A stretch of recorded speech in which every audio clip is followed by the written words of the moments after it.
Let's come to an understanding. Let's come to an understanding. Let's come to an understanding. Let's come to an understanding. Let's come to an understanding. Let's come to an understanding. Let's come to an understanding. Let's come to an understanding. Let's come to an understanding. Let's come to an understanding. Let's come to. Look, guys, we're recording. Welcome to Let's Come to an Understanding. Zoom edition, remotes edition, quarantine, I guess, edition still. Does it still count as quarantine? Is it a quarantine still? It's hard to tell. It's hard to tell. We got the great co-host, the one and the only Amish Patel in the building. What's up, Amish? What's up, baby? How you doing? I'm doing well. And special guest today. You know him, you love him, from Bangor. You know him from Yuck Yucks. You know him from Toronto Comedy. What would Toronto Comedy be without? Blayne Smith, everybody. Woo! Yes, rock and roll. He's a rock and roll bad boy. Rock and roll like a James Dean. Look at it. My family in India is going to be like, who's that rock and roll guy? Is it Tom Cruise come on your show? I did a podcast with two guys in India a couple weeks ago, where it was a metal albums debate. It was really great. The poor guys had to get up. They had to get up at like 8 a.m. to be able to podcast for us to do the podcast though, because the time change. Yeah, time difference. No, they're probably from the city, so they probably just talk to you like normal. But my family's from a tiny village. They think you're like a god or something. They get nervous and shit like that. It's so weird. When they came to visit, I had to be like, "It's cool, man. Don't worry." Like, but I mean, your cousin Jetson, who's been on the show, he seems like he's got a little bit of a metal vibe to him. He's pretty metal, and he moved to Australia for a bit. So he is a bit of a black sheep over there. He's not. He is also like a rock and roll. He's also like a rock and roll bad boy. Metal's is surprisingly big in India. Yeah, man, huge. Pakistan too. Yeah. Junoon, have you heard of Junoon? Pakistani rock band. Oh yeah. They're badass, dude. But they're brown, so they all still are doctors. But they're all like rock and roll, fuck you, dad, and they all became doctors, dude. Rogers did a documentary about them. They were like a huge band, and dude, the crowds, like, we're talking 10 times here. Yeah. Like, if you have 5,000, it's like, come on, nobody showed up. they have like a huge. It's like, it's just the population, you know? Yeah. It's a population game. We did, Bangor has a documentary called Global Metal, where it just looks like at metal scenes in different countries, and yeah, it's really, I mean, metal. It's worldwide, man. It's such a big thing everywhere that you just don't realize. Yeah, it's going to connect everyone. When the colonizers come, they're going to be like, come on, these guys did metal, though. You know what I mean? It's going to be nice. I really wish Country Western had been able to be the one that really suffused the world, but it didn't have the reach for whatever reason. I don't know what it is. It hasn't had the reach. And like hard metal, man, like all through the Middle East. I used to find it like kind of silly, but I'm like so used to it now. Yeah. Just if I call, like, my cousin could just be wearing a Metallica t-shirt or like just anything. You know what I mean? Like, they're into it, man. They love it. I did an episode of a show on YouTube about the Middle Eastern metal scene, just like spotlighting 5 bands, like cool stuff, man. Yeah, dude. Why do you think it's blown up so much over there? Why has it gotten so popular? Well, there's weird things that have happened. Like, the reason it's so big in South America is because they have a lot of history of censorship. And they didn't censor metal because they didn't know what they were saying. So they could just play metal on the radio. That's why it's so big in Brazil. They could just play metal on the radio because there was no... They were like, oh, well, no one can understand what they're saying anyway. Yeah. It's kind of like why Backstreet Boys, like when I went to India when I was a kid, they had it was like 10 years after Backstreet Boys was big, but my other cousin had Backstreet Boys posters all over their wall. And they told me that it's because they're like... The lyrics are so beautiful. They're just like simple lyrics. They're just like simple, like those banger songs that are like, girl, I love you. Like, that's all they need. Right. As long as that's the main hook, they're good. Or if it's metal and they just don't know what, Yeah, right. I mean, if you're not gonna be able to understand the words, I mean, you might as well not understand the words for 2 reasons rather than just it's in a different language, right? Yeah, totally, man. Well, that's why I listen to jazz. I listen to jazz because there's no way that I could be indoctrinated. I always tell people that. People think I listen to it because of the musicality. No, that's not it. I'm trying to stay politically pure. All right? Hey. Especially in these times. Hey, jazz and metal are basically the same thing. They're very intricate. Very intricate. There's a lot of lot of similar a improvisation. lot of moving around, I like to call it. Yeah. A lot of moving around. Yeah. A lot of improv, right? Like, do you do improv a lot? Weird time signatures, musicality, heroin use. You know, it's all there, baby. It's all there. The drugs are there too. Yeah. It's just a rock and roll for a different generation, I guess. Yeah, that's amazing. It was the hey, it's the the saxophone was the original devil's instrument. The man. How have you been under quarantine, Blayne? How have you been staying sane? I've been good. I've actually, I always feel bad when people ask that, when you're like, man, quarantine has been awesome. Just because I mean, we got all the I like you guys. I do a lot of stuff on the internet comedy wise, so I'm still doing comedy, and then I just have a couple more hours every day because I can't go out. I'm not. So I've just been getting fit and enjoying the house, and A little bit of Serb, a little bit of. Yeah. No, I'm still full time. I still have a full time job, so I'm just still. Oh, wow. And I can't go to the bar, so I'm just like flush with cash, making. So you're not Serb frauding? What about Serb fraud? Have you considered? Nope, no. Okay, I'm just straight up making the same I was before, a little less because of the lack of live comedy, but. You're the only comic we've had on who hasn't even considered Serb fraud. So that that is huge. That's a first. I already it's Serb fraud is like there's other things I'm doing. That you got bigger fish to fry. You got bigger fish to fry than Serb fraud. That's nothing for you.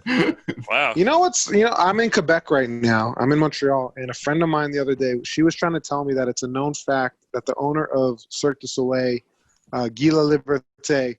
Again, this is just, I heard it's conjecture. These are not my opinions. This is just what I heard. Not confirming, not denying that he's the big old drug kingpin out of Mexico. That's what I was told. That it's an open secret. Wow. That'd be pretty cool. That's pretty badass. Actually, that's kind of like the story you just sent us. That is fucked up, man. That story. So you're talking about Nova Scotia? Nova Scotia? Yeah. That's right. Did you read the article? I saw a bit about it a few days ago, but I didn't get fully into it. Can you explain it? I had my Firefox read it to me with an Indian accent. They have 200 accents. Oh man, I know. I Twitch stream, right? And you can pick the accent of the voice that reads it, but you got to be careful because that stuff can get racist real quick. Yeah. Is it racist if a robot does it? I don't know. I think the robot. I think they have an Indian robot, not a white robot doing an Indian voice. I don't see it like that. Well, they have the Indian robot, but then people are plugging stuff into it, and it's a mess. It's a mess. Yeah, getting to say stuff. Okay, cool. Yeah. No, it sounds like a season of Fargo. Like, have you guys seen Fargo at all? Like, Drew, do you watch Fargo? I've seen the movie. I've seen a bit of the TV show. It sounds to me like a small town where like a Mexican drug family is getting involved on some high level shit with RCMP too. And they maybe paid someone, like the guy who shot all the people, he got a $475,000 transfer into his account. And the way the transfer came in was super shady. And then there's ties to a Mexican like drug cartel, La Familia. Blayne? There's no one thinks it was cash for life and he took the payment in one shot. It's an option. It's an option. Has that been disproven? That's the story that the Mexican government's putting out, I guess, but I don't know. The thing that's crazy about it is he got the $475,000 in cash, and he didn't get it from the bank. He went directly to Brinks. Yeah. It was a direct transfer. What? It's super weird, and it's a bunch weird. of RCMP. No, that's the thing. You can't do that. Only the RCMP ever does that. Like the RCMP did that, right, Blayne? Am I right? So a couple of ex-RCMP agents have said, if you look up the RCMP like standard operating procedure manual, that's how you transfer money to agents. And then the McLean's got a copy of it, and we're like, hey, look, that's right there. That is a bunch of RCMP agents were like, yeah, that's exactly how we transfer money. And I don't see how else that could be because the guy's business couldn't get $475,000. And I used to work in a bank. You can't You You can't, can't just go to Brinks and just get the money cut out the bank.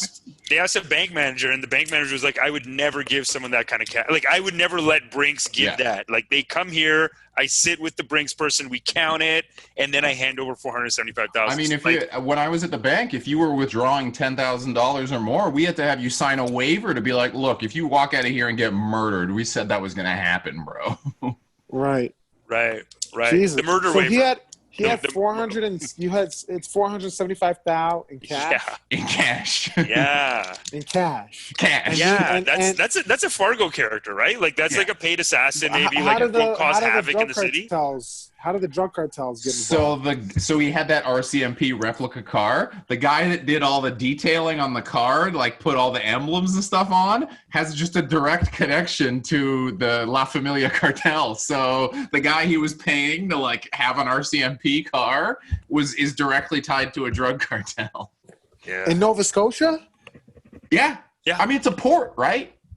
Oh, true. Oh, and then true. This guy, yeah. That does make sense. And then this guy went on this guy had a little bit of a breakdown. Yeah, I guess, I don't know. You have $475,000 cash in an RCMP vehicle, and you get mad one day. I guess you just kill everybody.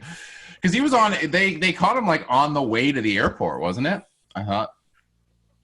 I don't know. But I don't remember. Was he trying to like caught him. What?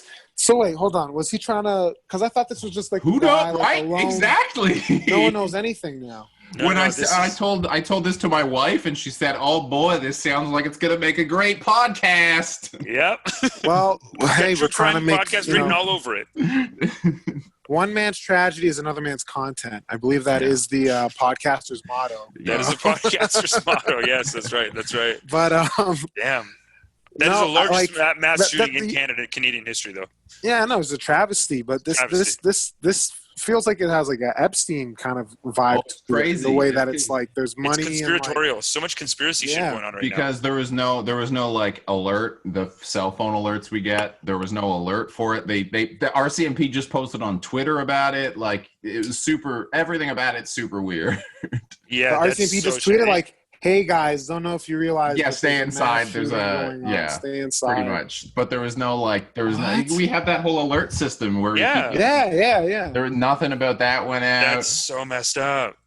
Yeah. Like we get an alert when I find that the alerts, and I'm not trying to downplay this at all. Yeah. It's like most of the alerts that I read are like someo's taking their kid and running away. Basically like that's usually what it is. A child abduction. Custody is like taking their kid, and I'm not trying to downplay that, but compared to like 20, I mean, it does sound like you're trying to downplay child abduction. I am not. It does sound like you're being like. I'm not trying to say like it's their dad. Honestly. It's okay. It's always the same thing. It's not not spicy. It's not. Yeah. Spicy. Yeah. He gets it. It buzzes, and he goes, "Oh, another child abduction." Jan, you did this 2 weeks ago. Oh, it was the dad. What else we got? No, that's some of them have ended actually pretty bad. But next story, I think. There's no great way to transition out of that, huh? You don't transition good out of that. Moving on. Along. Moving on, just like the families now have to. Oh God! it was just on the table, you know. I was like, all right, if no one's gonna eat the last bite, I'll take it. Blayne, you used to work at the bank, though? Yeah, I used to work for TD Bank. I know. Did you have the tattoos when you worked at the bank? Not so much on the upper arms. Right. It was you start with the T-shirt and then you trickle out. Right, man. Well, you gotta wear what's it called? Long sleeves at the bank, from what I've seen. Yeah. Although there was a guy that worked at that, what didn't work at my branch, that just had a big old flaming 7 on his goddamn neck. I was like, holy shit. Yeah. I'm worried about having something on my forearm. This guy's got a neck tattoo. I remember years ago, this guy had his shirt and then a little bit of a point coming out. And I was like, this guy's pushing it. You know what I mean? Yeah. I'm going to have to have a talk to him. Well, I don't think that's a thing anymore, though. I don't think banks are really like as discriminatory about the tattoo. I think it's also good that it's like TD is like as they used to always trying to be like, hey, rainbow flag, comfy chairs. We're not your dad's bank. We're the cool bank. Yeah, we're the cool bank. Let's rap. This guy's got tattoos. Bro. Oh yeah. Our guys, all of our tellers tatted up, baby. I would love to go All to the bank. tellers. I would love to go to the bank and the teller just has a set of grills. It's like gold grills in. Because the guy's like, you know I'm going my money. You know I get money. You It's know I coming. get paid. It's coming, man. That's going to be the next man. thing, I think. Did you see that article that I sent Amish this late last week because I knew this is someone he would love. Did you read it though, Blayne, about the guy in Germany? I did not. I got to hear about this German guy. Because have you been to Germany a bit? Because like with metal, they love metal in Germany. Yeah. German best thrash metal comes from Germany. Wow, Thrash this metal guy made and it sound bratwurst. like you were playing music for this guy. This guy's like a cult leader. This guy's a cult leader in Germany, and this guy texted me like, Blayne, let's talk about that because Blayne will know about that. He made it sound like you knew this guy or something. Like you were opening for him. You know what I'm saying? They have opening acts, by the way. Yeah, man. Hey, I'm trying. I'll take any scene. I'll get in there on my Twitch stream. Dude. I'm hella pro China on my Twitch stream. I'll do whatever, man. Pro China. Okay, we're gonna come to China in a second. But this guy, very very interesting. Kind of gave. Did you ever watch Wild Wild Country? Either of you? Did you guys watch Wild Wild Country? No. Yeah. It's Bhagwan? about You this. don't know the Bhagwan? The Bhagwan. Do you know the Bhagwan, Blayne? We talk about this on the show a lot, but it's basically a 6-part series made by the Duplass brothers about this cult leader that like took over like the people's minds, a lot of people's minds in America, and then made his own city. And then, like, the owner of Nike and the local people were like, none of this shit. And they basically, out of racism, basically fucked with him until he had to leave. Well, he was running a cult. Like, a little bit of both. But this guy gave me the same vibe as that, where Blayne, you watch Wild Wild Country, you're going to get 3 episodes in, and you're going to be like, what did this guy do? I haven't seen anything wrong yet. On board? Yeah. I love it. 2 episodes, you're going to be on board. I think the Duplass brothers are brainwashed. I love all the cult. I love all the cult stuff because you get 3 episodes in and you're like, he seems reasonable. Let's hear him out. Yeah, reasonable. Blayne, you're gonna be like, I can join this. They were rocking, man. This guy's getting in front of like he would make a 2-kilometer line of people just praying to him, and he did a drive-by prayer, and he had like a collection of Rolls Royces. And guys with guns like would just walk beside him, and then he would just drive by he'd do a drive-by blessing. He'd be like, just walking by. So sick. And bless. Blayne. I mean, what I would say, how different is that from the Pope? You know, he's got a private army and he drives around a fucking. I knew he'd be on my side. Drew, I knew he'd be on my side. It's not until the 4th episode where they poison the town that you're like, okay, they fucked up. Fine. Yeah, when they poison the town. And people took issue with that, seemingly. Yeah. But let's talk about this guy out of Germany, Peter. What is it? Fitzek. Peter Fitzek. Yeah. So, he denies the existence of Germany. He thinks that after World War I, they didn't properly sign the treaty, so that Germany was never reunified. So it's a bunch of like independent duchies and cantons and all this. And he's made himself the king of a small part of, a suburb of Berlin where he bought a bunch of factories. He prints his own money. And the money's only exchangeable for like sausages. You can only buy sausages with the money. Hey, I mean, he knows his customer base. I guess Germany, sausages and beer, and then that's all you need, right? He's like the Elon Musk of cults. Like he's got the money down, he's got the like organization structurally, like the guy's tight. And just like Wild Wild Country, I'm watching the Vice documentary. They waited until the last 30 seconds where he's like, I don't think, dude, until there, I was like, this guy's great. What did he do? I know. The last 30 seconds, he says, I don't think Hitler actually did anything wrong. I think 100%. He's like, I was going to drop that. You fucked me on this. I was like, Vice, you fucked me on it. I've got 30 seconds left. You're about to start proselytizing. If you'd stopped like 30 seconds earlier, you'd been out proselytizing. And then... I would have came on this podcast and said, what the fuck is your problem, dude? Respect him. He has a different way of living. You don't know that My favorite guys were always the guys that like find some weird like corner of like what they declare the law to be like, it's not religious. It's like, this isn't a real country. They're like, do you guys know about the Freemen on the land in North America? No, tell me. Like sovereign citizens, citizens. Sovereign citizens. Yeah. So this guy's like a sovereign citizen. He has that same kind of energy. Guys that claim that at no point in their life did they like consent to being a Canadian or an American. They are not subject to our laws. Yes. And they'll like, if cops pull them over, they'll be like, no. I'm a sworn officer of justice. You cannot pull me over. They say they get pulled over. They say, you are a tool of the colonizer, brother. I will not listen to you. The shackles have been lifted, brother. Yeah, that happens, man. Oh, it's so sick. There was this great guy that came around comedy for a minute and was offering to teach people comedy, and because he had been told the secrets of comedy. He was like this con man. It was so good. He would always do these cons. You know, he's famous on the internet. I can't remember his name right now, but there was like, I found a bunch of forum posts about him because he was like, I got told the secrets of comedy, and I will divulge the secrets of comedy to you. I got told years ago, and then I googled him, and the reason he's now offering to tell people the secrets of comedy is because he had all these like fake Better Business Bureau shit, and he's a freeman on the land. But the best part about the comedy class is he was like, it's 100% guaranteed. It's $300. We'll put the $300 in escrow, and if you're not satisfied with the class, you can get your money back. And you're like, the instant some guy is coming and offering comedy classes, and suddenly you have an account in escrow, you're like, well, this is highly unusual. He puts the $300 in escrow. Why even? What? I think that's a sign that someone's unstable. If they say, I'm here to teach comedy. No, run away. Yeah. Run away. Run for your life. You can't trust someone out here trying to teach comedy. Is Amish glitching? Amish is frozen. Amish sometimes freezes up, but he'll come back. He'll come back. All right. I thought he'll come back. The story so entertaining. He was stuck in laughter. No, he'll be right back. But this guy I wanted to talk about. So, yeah, he believes when the wall fell, evil's delusions metastasized. The country's true borders were those from 1937, including half of present-day Poland. Okay.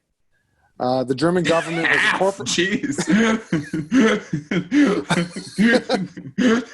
So that's what he's like. Right when they started moving into Poland, he was like, "That is kind of where the border's stuck, as far as I could tell." And the German government was a corporation serving as a front for Anglo-American and Jewish financial interests. There you go. Yeah. Yeah. So he somehow attracted like an online. This is what I like, though. This is kind of what Banger's doing, too, right? You have an online community. And this is... I feel like I'm going to get fired if I don't quickly draw a line and say that we don't think there's a Jewish banking conspiracy. We don't think that the borders that caused World War II are legitimate. Blayne, I'm just trying to find a difference between you guys and him. That's all I'm looking for here. Where do you guys not align? Yeah, and he's trying to do a thing called New Deutschland. New Deutschland. So it's like part like motivational coach, like guru, and then like nation builder, con man. It's a lot. I can't say this enough. Like one of the biggest things to pop up, I think, in like the 21st century is the rise of the online, like, go at it, go get them. It's just beautiful.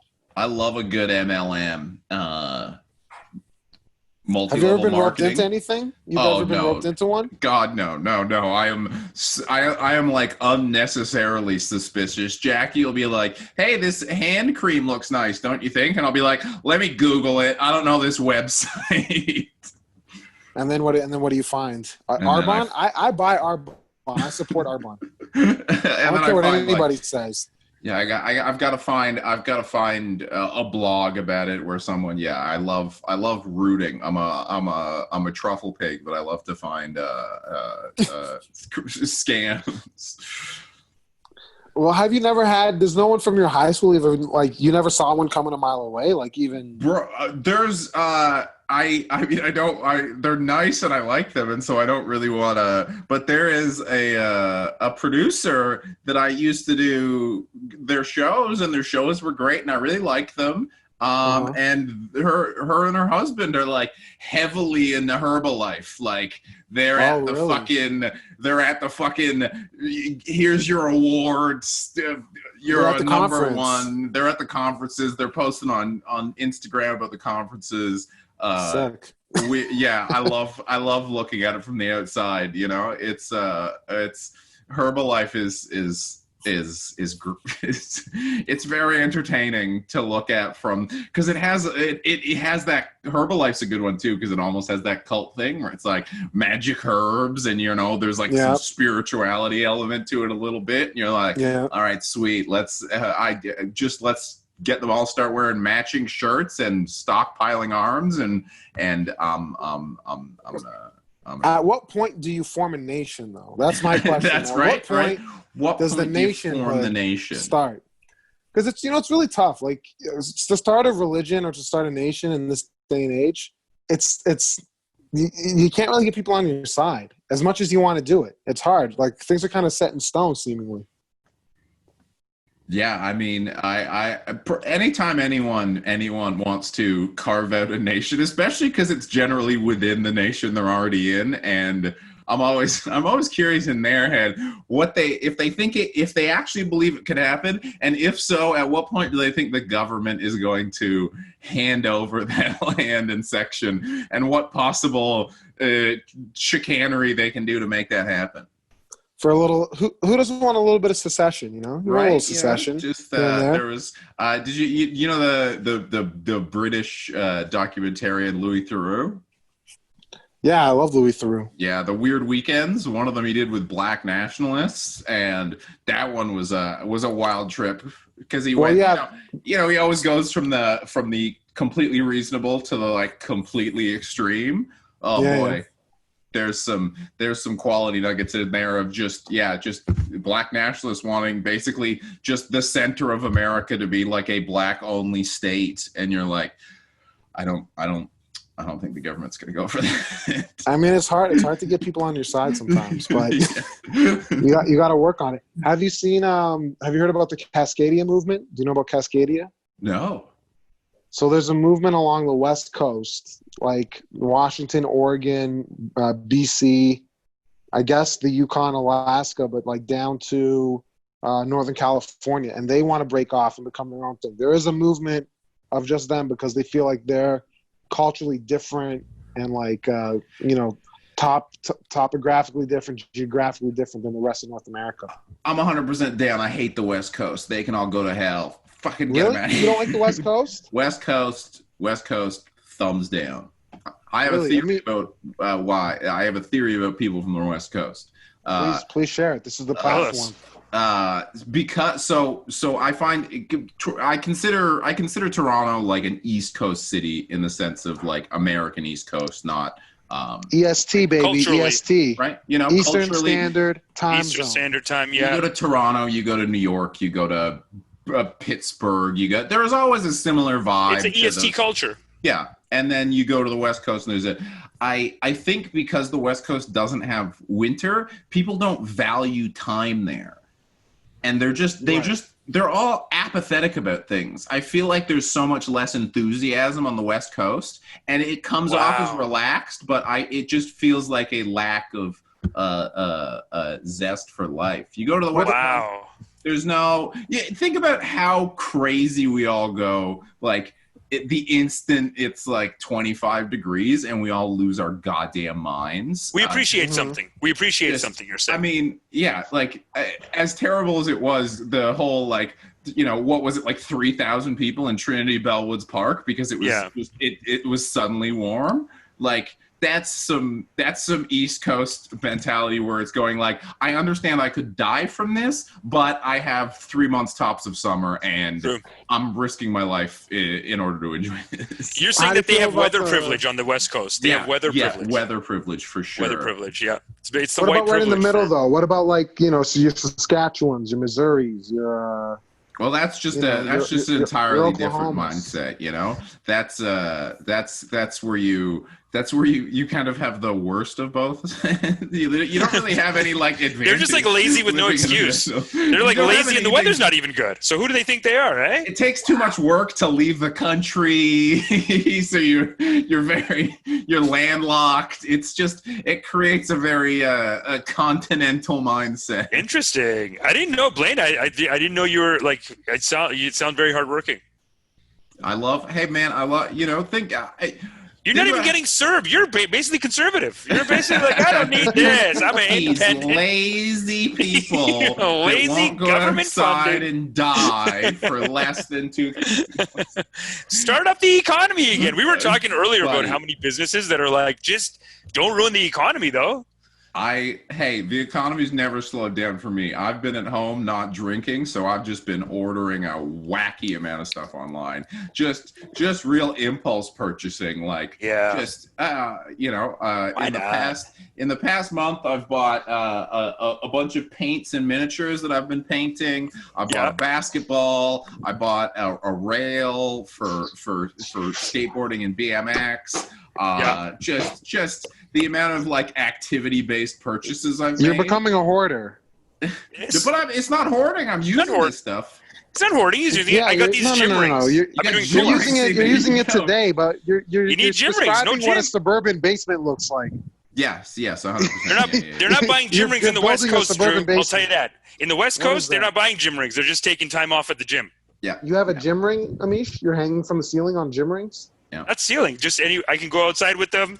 You can strap them up anywhere. Long straps. I'm doing pull-ups, dude. Every other day, my pull-ups, I'm doing like. Is this a new sponsor that you're trying to sideline me with again? Did you get another sponsor? There's no sponsor. The only sponsor is budmail.com. Use my code AmishFlower. Get your weed delivered. That's the again, not affiliated. Never will be affiliated. It's fine. Okay. It's fine. I'm not affiliated either with the company, but it is an affiliate code. So the affiliate code is AmishFlower. Thank you. So you know what, Blayne? Amish, you dropped off there for a minute. What was going on with you? I don't know. I think my Wi-Fi just cut out. So annoying. Rogers. You got to plug it in, man. Ethernet or nothing. Yeah, you're Ethernet guy, eh? Buddy, Ethernet. Oh man. Imagine just the only time your internet goes down is when your internet is down because like it's coronavirus and there's no one in the facility. That's the only time your internet fucks off. Are you using Premiere? Are you using like an online software or anything like? Because I Twitch stream, I play video games online, you know, that whole thing. Tell us about this Twitch stream business. Is it a business or is it you just do it for fun? I mean, you know, I make like $300 a month for playing video games and like making and listening to metal and making jokes, you know. It's the way I look at it is I would be doing it anyway, right? Yeah. I mean, I do it 3 days a week for a couple hours. I would be playing video games. I play video games that much anyways. I mostly don't play video games when I'm not Twitch streaming now. And it's just a way to like, you know, it keeps the muscles, it keeps the comedy muscles good because, you know, you're cracking jokes about what's happening in the game. You're cracking jokes about what's happening in your little Twitch chat. And you know, it's a lot of fun, honestly. You're evolving, brother. The open mics are closed and you're finding online outlets. Yeah. That's great. You got to stay active, hip with the kids, current. I mean, look, I started Twitch streaming before Snoop Dogg. Snoop Dogg got in after me. I'm ahead of the curve on Snoop Dogg. So how does the economics of Twitch streaming work? Like you sign up you do a show and then people just throw money at you? Or it's like a cam girl. Yeah, it's 100%. I'm a cam girl. There's no difference between me and a cam girl. Oh, so this is the future of comedy. It's cam. Yeah, 100%. Yeah. We're cam girls. That's fine. I've always felt that connection between strippers and comedians. Oh, 100%. Sex workers and comedians, it's almost the exact same job. But is that just because you want them to hang out with us more, Amish? Or no, it's a performance either way, Drew. It's a performance. And you know what? I feel like I don't even need to tell you guys this. I feel like you guys probably feel this twice as much. The amount of your personal morals you have to compromise to entertain someone in Timmins, Ontario, is I think about the exact same as stripping there. You know? Yeah. I mean, you know, you're already. I respect both businesses equally. Yeah, I respect the sex workers maybe a little more. I wouldn't be talking to these people if they weren't paying me, and I am not gonna let them know how liberal I am, because otherwise I will be chased out with pitchforks. Yeah, no, that's what you got to do, I guess, sometimes. Well, Amish, would you ever perform a show? Would you do a comedy benefit show at the India-China border? Ooh, India-China border talk. That's a segue. Now that's a segue. That's a segue. That is a segue. Dude, they are being so mean. The video I sent you, I don't know if you saw it. I loved it. The video you sent me. Yeah, big YouTube warning on it. This channel is either partially or fully funded by the Chinese government. Yup. It's like colonizer consulting. It's basically like this firm that looks at the situation and it just sends like good veiled threats. Like that video is basically saying, hey, India, we don't like that you did a deal with America, and we don't like that you are burning effigies of Xi Jinping. So what if 20 of your guys died? That's your fucking problem. And here's the fucked up thing about that whole border. It's the border that they took over in 1962. So in 1950 something, they took over Tibet. That's one of the best parts about the video, though, right? Where they go like, "We've had a long history of getting along. Our countries have been doing so well for so long, except the war in 1962." Yeah. You're like 62. Yeah. And he's like, we live in the shadow of that. He's like, we live in the shadow of that conflict. No, the shadow, you still have the territory occupied. Your country is casting the shadow on India. You're casting the shadow. And so now there's this line of actual control, because they're not going by any international, like internationally the border's way back in Tibet, but they're just counting it at this. We made a line of control. They did. And then on the Indian side, the Indians are making a road and they killed 20 people for that. It's mean, you know? It's mean. And this guy goes on and he's so professional. Well, but I mean, it's like the cult stuff we were talking about, right? Because you listen to him and he sounds like it's so reasonable. It's not till the end where it takes that quick turn. I mean, he's like, no one in these modern times, there's no reason to go to war for natural resources when you could just have a trade deal. There's no reason to go to work for to assimilate a workforce, because you can business, man, proper good treaties, transactions. Come on, we can work with one another. These damn that's to the very end. Yeah, so culty.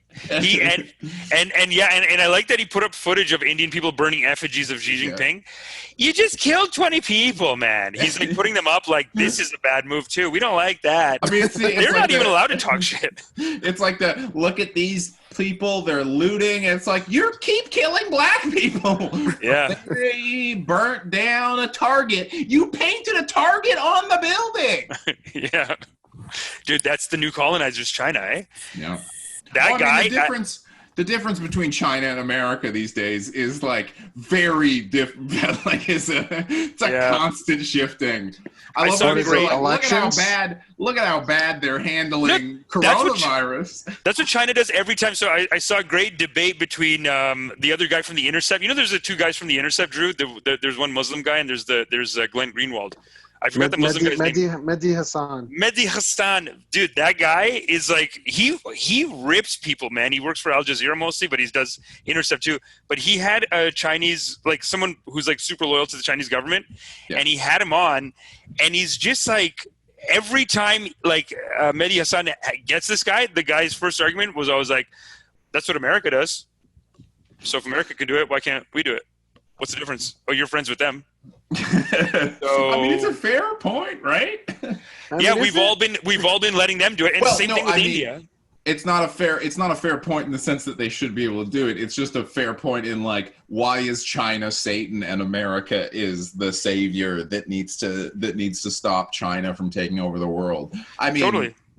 The thing I love is whenever someone on the right is like really aggressive finds out you're left wing and is like, Stalin put more people to death in work camps, and you're like, America the prison industrial complex is basically just political prisoners in work camps at this point. They all have slave labor. It's crazy that them. someone thinks that you like, I believe in like green energy, and they're like, oh, so you like Stalin. So you love Stalin. Oh, okay. No, I get it. Gulags. Yeah. Gulag. So green energy. You think we should be burning people for fuel? Like, yeah, that's Alberta, man. Have you guys heard of Alberta? I think it's called Alberta Advantage. It's like a podcast, but they're so lefty on it. And they even had a podcast a little while ago saying, let's not criticize China too much because they are a communist force. That is not as bad as everyone makes them out to be. Oh yeah, see, no, that's right. That's why everyone loses me when they're No. But that podcast, okay, so other than that bit of language that she did at the beginning and end, that podcast was basically about how China has not fucked up their COVID response at all. That's all propaganda. But during COVID, they are attacking 3 countries and Hong Kong and Uyghur Muslims. Like, they're taking over South China Sea. They're moving into Japan. And then with India, they have this creeping kind of like foreign policy where it's like every 10, 15 years, they just do like a little fight like this. They take over a bit more. And then they're just like, okay, well, we can't go back because you guys, dude, he said in the video, the guy said, you shouldn't be doing deals with America. That's so fucked, man. Fuck off. At the beginning, he says like, when you do deals with America, how does it look to your neighbor? We don't like that. Are you kidding me? That's his reasoning. He put it in the goddamn video. Dude, they're colonizers, man. I love there's also that like kind of like relaxing meditation music behind him as he's saying all this too, where it's just like, you're like, yes, sir. I think India and China are in an abusive relationship. It's an abusive relationship between the two of them right now. It's going to be a different world. In 20 years, they're going to be the superpowers just through population. Economically, they both are set to be the next superpowers. America's going to fall off. India's going to be maybe with their population more powerful. So China, I think, is just trying to get ahead of the game. They're basically like, we've never seen this in the world before. We're going to transition from a one-power world, America, to a dual conquering thing, and that's never been stable. Just like in Europe, they're going to start fighting, and China's already moving in, and that's why they took Tibet. Tibet is India's water supply and the water supply for Pakistan, I think Vietnam, like 5 countries on top of India. And so they took that over in 1950. They're controlling the water supply out now, so they're building all the dams. I saw that. China controls a lot of the water for all the like neighboring countries. So that's kind of how they're able to stay on top. Yeah, no, this is gonna be fucked up. Who would have thought putting the entire world's manufacturing base in 2 countries would not work out well for the rest of the world? Who thought accidentally letting 2 countries make everything we need? Who would have thought that slave labor would backfire? Who would have thought that, like, hey, you're using your children to make them? That's fine. We need to make money over here. Yeah. That's where we fuck up, and that's where I think China makes these arguments. And I'm not saying fair enough that like, because America did it, China can do it. But because America does it, China gets to do it, basically. Yeah. If America wasn't doing it, if they spent their time with peacekeeping, if they spent their time actively pursuing loving kindness, which is a much more profitable way of living, I think. Even if America operated like a Ram Dass audiobook. Hey. if America operated like the first 40 minutes of all those cult videos we keep watching. The first 40 minutes. Just do the first 40 minutes. Just cut out the Hitler thing at the end. America's all last 30 seconds. That's the problem with America. It's all last 30 seconds. No, but the colonization's coming, man. They're gonna take over. It's like slowly gonna. I feel like soon we're gonna have, like, I'm thinking 30 years. I feel like there's gonna be like colonization consulting, and they're gonna be the ones to be like, hey, Vancouver, you're no longer part of Canada. and the quicker you give in, the easier it's going to be for everyone. No way. I mean, But the writing was on the wall when they put Donnie Yen in a Star Wars movie. Disney knows. Disney knows. They see where it's going. They see where it's going. Dude, even Iron Man goes there and says, hey, you guys are Iron Man, I mean Robert Downey Jr. He has to go do speeches and say, I love the government, by the way. Chinese government is great. He doesn't do that to America even. He can talk shit about Trump, probably. Of course not, because it's a different structure. Of course he doesn't. He's only doing that at the behest of like the studio. Millions of dollars. So much money. But you know what is so crazy? Because you're saying like there's this podcast out of Alberta where they're like so far to the left that they're like, yeah, Communist Party of China. I see no problems, no qualms, right? It wasn't that bad, but yeah. Since we've been like going on with like the protests the past few weeks, and everyone, you know how everyone yells at you from the Instagram story about like what you should be doing or how you should be behaving and what's appropriate and what's inappropriate. Yeah. I saw one person being like, you know, we need to have a more collective society and like start to like, you know, kill individualism. And I was like, okay, no. Like, this is not at all what I'm signing up for here.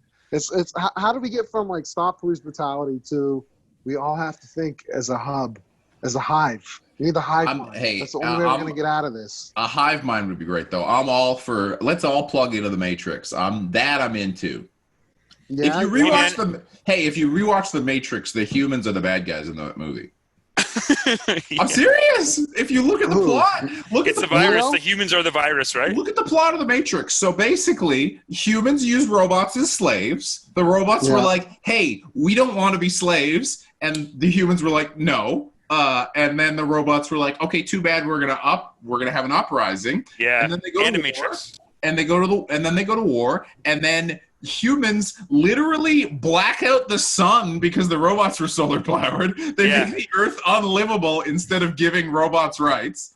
And then what a great short story collection. Sorry, go ahead. Then despite that all, the robots still find a way to mutually coexist with the humans, just plug them into a computer, and they try and put the Oz into a perfect computer at first, and then we all reject it. Yes. And they find this perfect balance that we accept. They have and then that's still not good enough for us. We want to live at some fucking center of the earth rave. Give me liberty or give me death. I don't know how many times I have to go to New Hampshire. I don't know how many times I have to, you know, sign in for the Libertarian Party of Canada. Give me liberty or give me death. God damn it. If that's what you want, you got to start backing India. Everyone needs to start backing India because China is a very one mentality. Like they block out their internet, no outside companies. That's why they make them rewrite all their Hollywood movies. They have to rewrite it, make like a Chinese guy a star.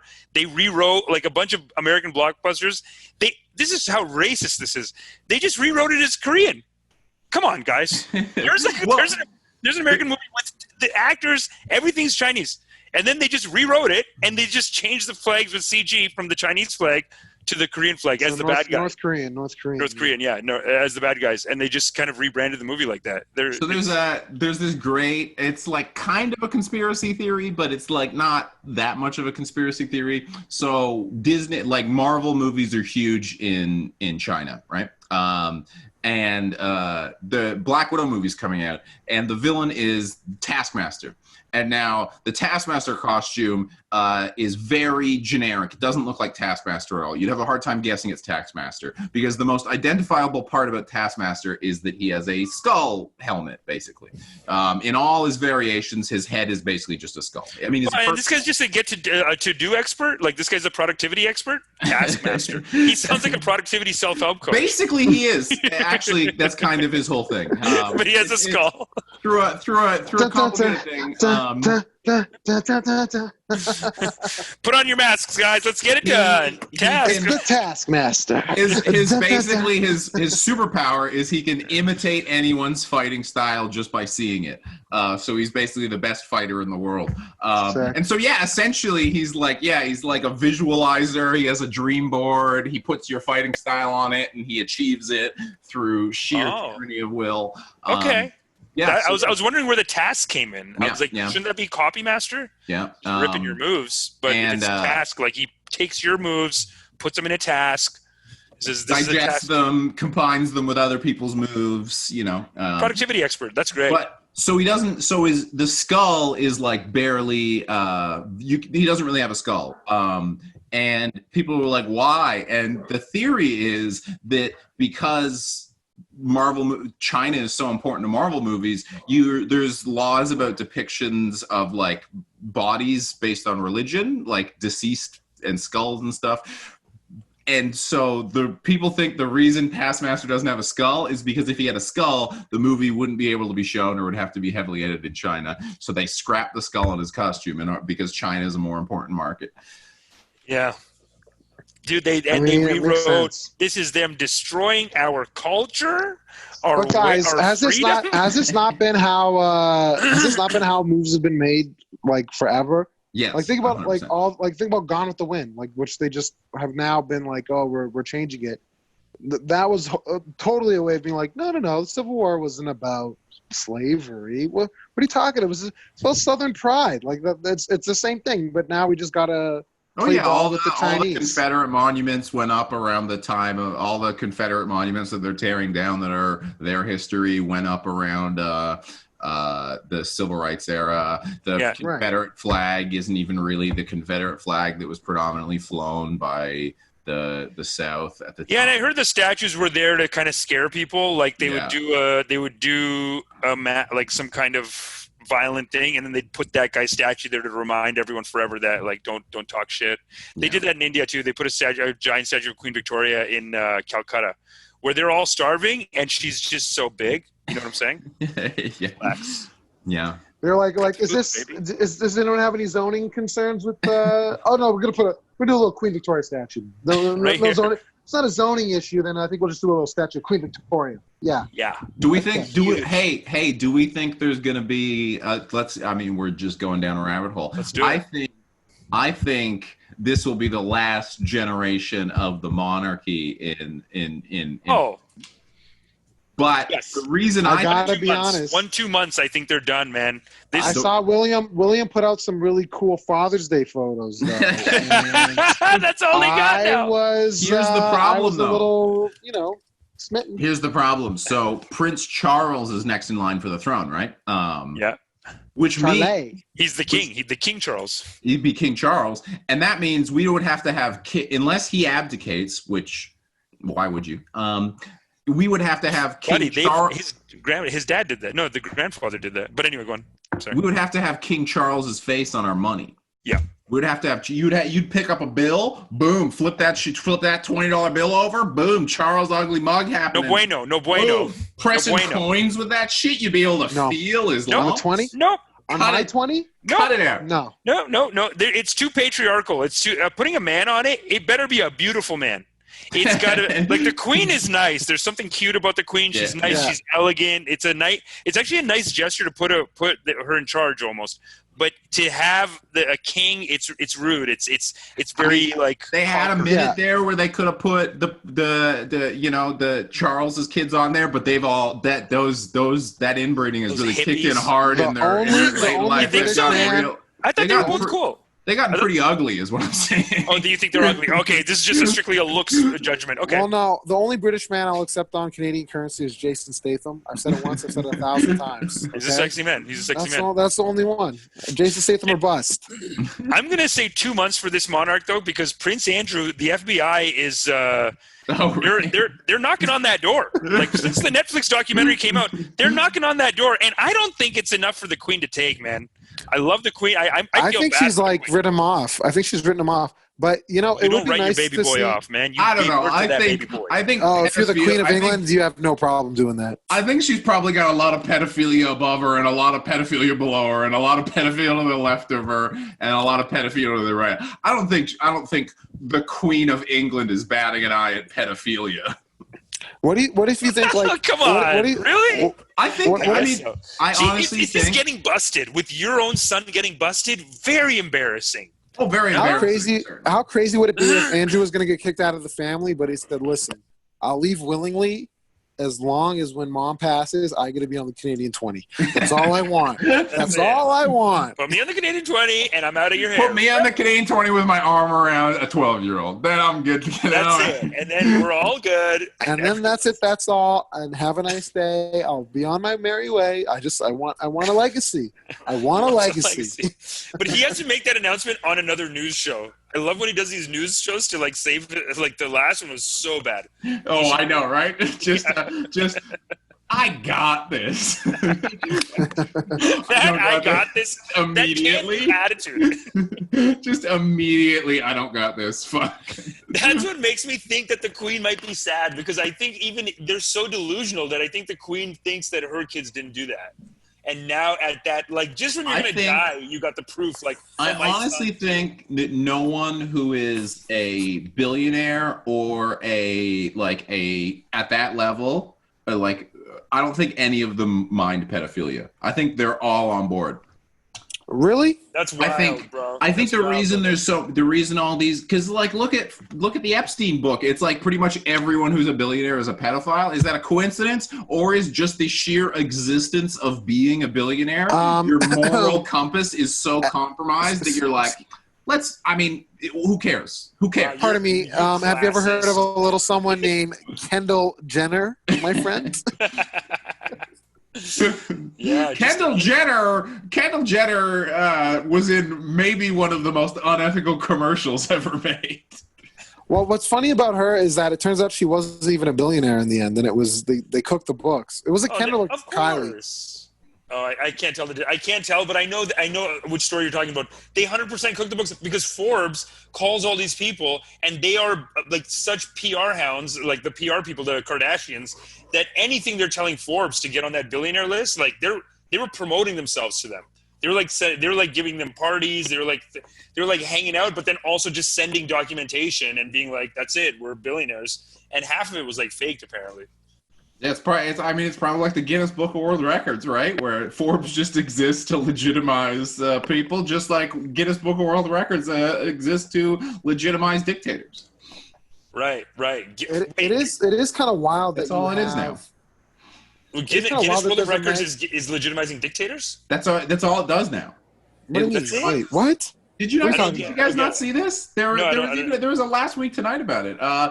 Guinness Book of Records, predominantly the way it makes money, almost the exclusive way it makes money now, is they do it with corporations as well. But like, if you're a dictator of like a country no one's ever heard of, to slightly give your country legitimacy, you'll work with Guinness Book of World Records, and they'll be like, hey, I want a record. And then they'll go and you'll like have the longest like horse dance. Like some bullshit where it doesn't matter. Like there was one of the ones on John Oliver was the world's largest sheet cake, shit like that. Like it's Come like on. the largest, and a lot of them they use the fact that they're dictators where it'll be the largest public spectacle of this, like the largest mass exercise performance. But then it's his guys, and then it's just the population that's forced to do this by a dictator, and the dictator leads it, and then he gets a Guinness record, and then he gets like 6 of them, hangs them on the wall, and he goes, "I'm not a dictator. Look at all my Guinness Book of World Records." Well, Wow. you do. I always say you do got to keep busy. You got to keep busy. It's good to get the community involved. Yeah. You got to keep up the appearances. Even like in any kind of old like documentaries I've watched about colonization, they always did these like parades and shit. They always did like public shows, parades. They were always like, "Hey, you like us? We're good, right?" One of the first things that Lenin did when there was a famine, he blamed it on this species of bird. It was this bird doing it. So we'll give you $1 for each of these birds you kill. And they would just bring in sacks of the birds. And it was like, yeah, look at this. We're taking care of this problem that's causing the famine. Because you just distract people, right? You go like, hey, look at this. Wow. And then you used to get a sense of pride and everybody feels good. And you're just kind of like running the masses, right? You got to set them on an adventure and get them all like riled up about something, I guess. Right. Wow. That's fucked, man. What are we going to do? Nice. You think... Nice. How long do you think until? Because Drew thinks I'm crazy for saying this. Yeah, I do. I don't even know what you're gonna say, but I do. You know what I'm going to say. 20 years, I think we could get. Canada feels like India before they got colonized, like a rich country, lots of people to exploit, lots of resources, very liberal. This is something that they always talk about, like very open-minded culture. So they let people come in, and then they just got conquered by the British. First the corporations went, and they started messing with them or whatever, and then the government officially came in and whatever. And it just feels like right now we're getting the first hints of it. What, Blayne? Am I crazy? I'm thinking 20 years they could take Vancouver. Every city is already like has especially Vancouver, but like basically every city has an established Chinese population that is generally, like well off, owns property. It's a smooth transition, and I for one cannot wait. I welcome the. No, but I think like this Xi is Jinping is very efficient. Blayne, very smart to get on board. Are you learning Mandarin? We should learn. No. Okay, hold on. Very efficient. I need to interject because it's not. We're talking about like the split loyalty kind of thing. I don't agree with this. I think there's a Chinese community, but they're Canadian. I'm not talking about that. I'm talking about like the fact that Vancouver's real estate market has almost exclusively been purchased by Chinese nationals and sits empty for the past like decade. Yeah, like that's not. They did this in India too. Foreign investment has brought it up, sure, but I don't see a power play. I don't see a power play being made here. So this is what the British, when they went to India, before they went, one of the first things they did is they were like, hey, we just want farmland. We're just going to buy land. And the local kings and property owners are like, yeah. Hell yeah, bro. Buy the land. It starts there. And then the security people for the land switched over to some kind of a fighting force. That's how they did it. I'm not saying that's exactly how it's going to happen. I feel like here, I think it's going to be like those colonizing consultings where they just start making messages like, hey, you've been annexed. And, the more you get, the easier you give in, the easier it's going to be. Welcome to What do you mean you've side. been annexed, though? They're going to, like, what? No, that doesn't work that way anymore. We've been annexed? I think it's coming. They're doing it. They're moving in on India. India's getting moved in on. What are we going to do? I mean, the U.S. is falling apart. We can agree the U.S. is completely collapsed, right? And they are like the Chinese government is basically, if you look at South China Sea and their moves in India and with Japan, they're in Hong Kong and with the Uyghurs, it's all moves of like they're doing every power move they can. You know what I'm saying? Hey, as we know from that video, Japan and China have a great relationship. 8 million people from China visit Japan every year. Every year, yeah. And only 300,000 come to India. I wonder why. 300,000. Yeah. Because you're burning effigies of Xi Jinping, and we love him. How dare you, dude? Yeah. No, so you don't see it. I mean, their economy, I remember I was talking to Dom Perret about this, and he was the first guy to tell me like China is not as powerful as everyone keeps saying. Like they have 20 more years, and then it's basically a power that comes from this huge population boom. But then because of the one-child policy, their population is going to dip, so they're doing a quick power grab as much as they can, and then it's going to be over. The population dip is good, right? You want the large population when you're amassing wealth and resources, and then you want that population to get out of there because otherwise you have a massive welfare state, right? Have you guys been playing a lot of Risk? What is? It's just international politics. Well, how do you, Blayne? How do you feel about this? Because I think that it's kind of over for Trump. It's kind of looking like the days are numbered. I'm extremely worried that everyone thinks it. I mean, it's almost literally like beat for beat exactly what happened 4 years ago. Thank you, Blayne. Thank you. Low polling numbers. Yes. It's over for Trump. There's no way he can win. And through this whole thing, this is the exact same thing that happened with Hillary. Can anyone tell me a Biden campaign promise? Can either of you tell me a Biden campaign promise? It's garbage. He's going to have a black woman as his vice president. That's it. That's all he's got so far. November, there's an election. And you can take that to one thing 4 months? Promised. 4 months? I don't know one thing Biden's promised. I know everything Trump's going to do, right? How does the medical community skew? Is the medical community more conservative? The medical community is very polarized. It's either white supremacists or Bernie. I live in a commune. Okay. That's kind of what I imagined. Yeah. Yeah. How do you guys reconcile that? How do you come to the table and break bread? And make music. We don't. I make videos sometimes where I call it white supremacists, and then a bunch of white supremacists make videos where they call me a cuck. That's how we. That's about it. There's never been a come to God on that. And then you explained it to them the joys of being a cuck, and you say, hey, if you come over to my side, you're going to enjoy your life a little more. You jerks. Yeah. No. I think with Trump there is a Biden delusion that. I don't know how Drew got caught up in this. Drew's been stumping for Biden for like weeks now. Despite any evidence that this guy, I mean, okay, the polls are. I'm stumping. You're stumping for Biden. Just to say, like, because just not saying how crazy he is at this point is like a stump for Biden. It's like like even the other day, these guys, The Hill, we watch a lot. I just recently found out that one of the guys is a Republican, which bothers me a little bit. Sagar and Jetty's a Republican. That's a little weird. He's brown guy too, huh? Brown guy, Republican. But the other girls, the white girl is Democrat, and they were both just talking about how someone on CNN said Biden is a flawed candidate. That's it, just flawed candidate. And today, Twitter's been like going crazy with like, fire her. You're not allowed to say Biden. Like the same delusion that they had with Hillary is happening with Biden. Where it's like, support him. The way I just, it's really hard to not see that as we're making the exact same mistake. Because Biden doesn't have a campaign. He doesn't have a platform. No, the difference is that he is a man and his numbers are better than Hillary's though. So now his numbers are technically better. Him like they dislike Hillary though.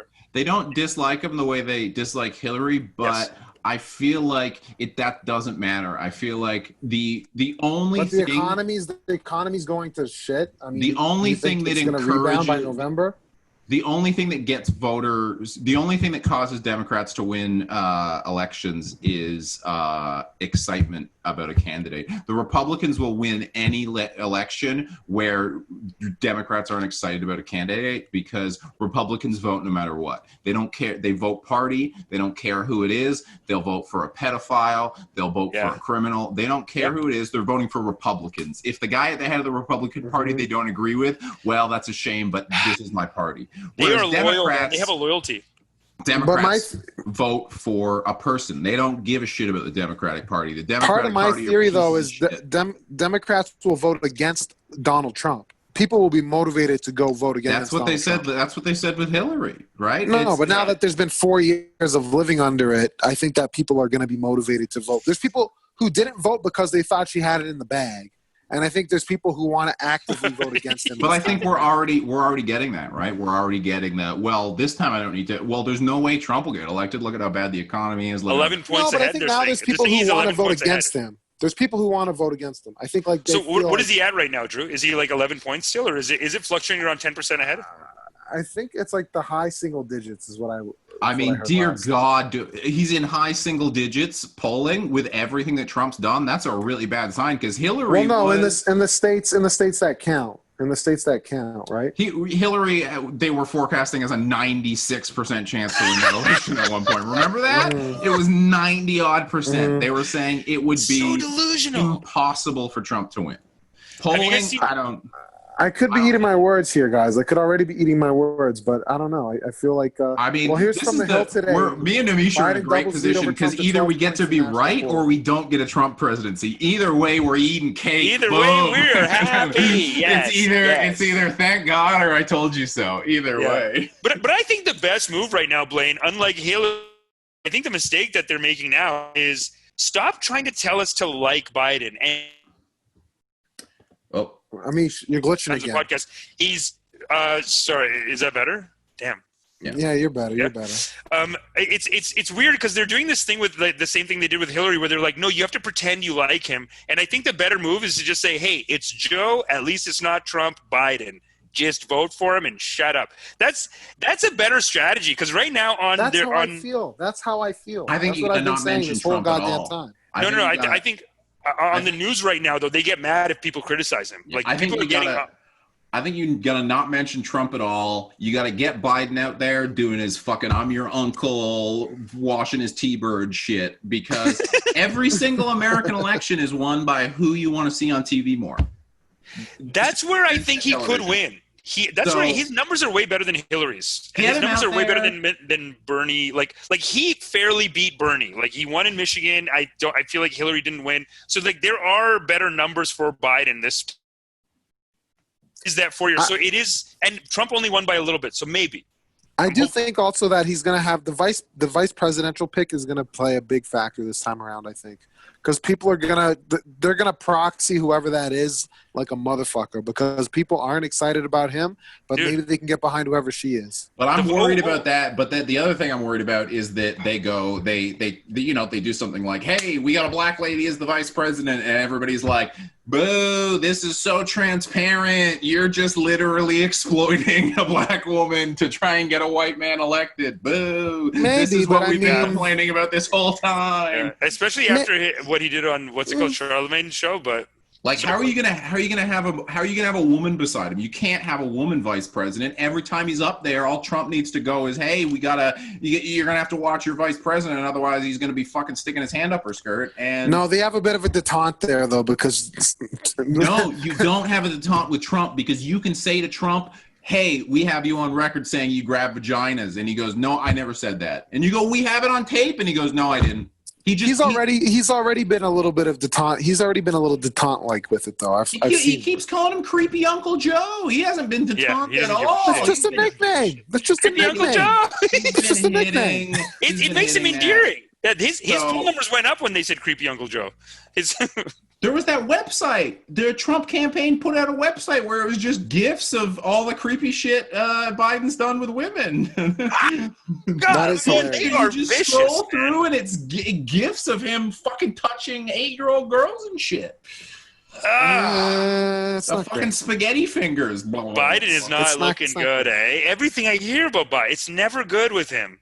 He's got that kind of, even his interviews turn out to be that kind of Prince Andrew effect where it's like he goes on to be like, I'm reaching out to the black community, and then he just fucks it. He just says like denies anything he's done wrong with like the bills he's passed. And think about it. He was fucking with he couldn't handle the heat from Charlemagne. What's he gonna do? You know what I right? And how did he not get back on the phone with Charlemagne? Charlemagne does keep it spicy. In Charlemagne's defense. He does, but Joe Biden should have been back on the phone with Charlemagne like 2 hours later. He should have just got his shit together, get back on the phone. Because Charlemagne said, you can't cut black media this short. We need to talk. We need to go into these issues. And he fucking left for what? He's like, my wife needs to take a call right now. He leaves. Come back in an hour. Come back in 2 hours. Come back the next day. It's been like 2 weeks now, man. Yeah. You could have fixed it. You could have got ahead of it. And all he needs is good writers to sit there with him and just go through it with him. I feel like he's got the money for this. He'll do a better job. I mean, we're all comedians here. It doesn't matter how good the writing is. If you can't tell the joke, you can't tell the joke. But he can tell a joke. That's the thing, right? I think they just need to not get him talking about issues. Just some jangly old stories about a farm, and that's just what people want to see. No, he's going to talk about Trump the whole time. I mean, he's going to try and fist fight Trump on stage. Trump's going to rip. That would be sick. You saw when Biden challenged that guy to a push-up contest, right? Yeah. That's what I like, though. He's got that American goodness. He's got that manly American goodness that makes me think he could actually win over Hillary. That's the one thing that makes me think he could win. Because he's a dude, maybe. I don't know. That's why. That's the X factor that I can't decide on is was the enthusiasm for Hillary what's greater, the enthusiasm for Hillary being a woman or the just intense sexism in America? Which wins out, right? We'll see if Biden wins. Yeah, that'll be the factor. Other countries had female prime ministers. Canada. I'm cutting out again. I mean, Canada doesn't count. Kim Campbell. Kim Campbell wasn't elected, though. She was from the West Coast, too. Very short. From the West Coast and not elected, right? Yeah, very short. Very short. Yeah. Too. Not elected, didn't get voted in after. India's had India, Pakistan, a lot. Europe, all over Europe, there's been so many female... Yeah, I mean, Merkel, right? Merkel's the best modern politician for not like fascism. I mean... China's really crushing it on the fascism side, but really, they've been doing great. Putin, all fronts. there's a lot of great fascists, but for non-fascist, Merkel is definitely. Yeah, Merkel's been winning fair and square, right? But she has done like 5 elections, 5 in a row. No, or no? Am I wrong on that? She's stepping down next year, but she's been on top for a while. But you know what? We should wrap up because I got to prepare for my Saint Jean Baptiste party tomorrow. Blayne, is there anything you want to shout out? Anything else you want to plug? Check me out on Banger TV, YouTube Banger TV. I do metal reviews. I talk about metal. I show you metal music if you like that. And then I'm just metal comedy on everything possible. Banger TV, dude. I'll check it out. Dude. That's great. Yeah, 100%. Man, I had no idea. Anything you want to give some love to, Amish? Looking good. Just follow me on Instagram, Fade Brown. I've done. You're chopping up again.